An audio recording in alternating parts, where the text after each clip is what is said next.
Познато е дека цигарите и никотинот се штетни за човековото здравје, но и покрај тоа луѓето се подложни на овој порок.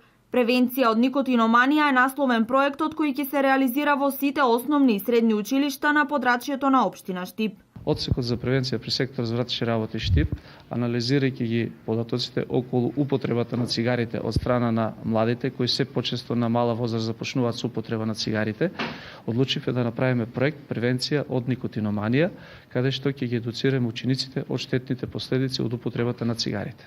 Целта на овој проект е да се намали застапеноста на пушењето цигари кај младата популација, што во последно време зема се поголем зафат. Ќе се реализира со предавања со кои што ние ќе ја подигнеме свеста на нашите соврсници, всушност да не ги конзумираат цигарите затоа што тоа е навистина штетно.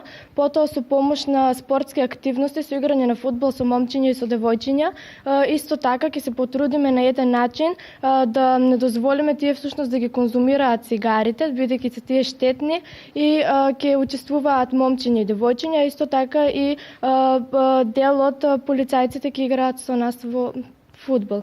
Се реализира на подрачјето на СВР Штип и во овој проект се офатени сите средни и основни училишта од 5 до 9 одделение и од 1 до 4 година. А што значи проектот превенција од никотиноманија за оние за кои всушност е и наменет? По овие проекти мислам дека ќе придонесат многу за да се нама од пушењето, особено на нашите врсници, бидејќи бројот е доста голем. Застапено ли е пушењето? Да, дефинитивно застапено. Овие предавања ќе ни помогнат многу.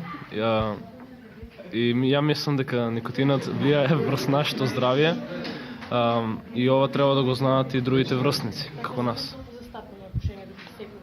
Кај секој млад човек е веќе застапено пушењето и ова предавање за да се запре пушењето кај младите. Пушењето цигари, освен што е лоша навика, исто така е навистина штетно за вашето и здравјето на луѓето околу вас.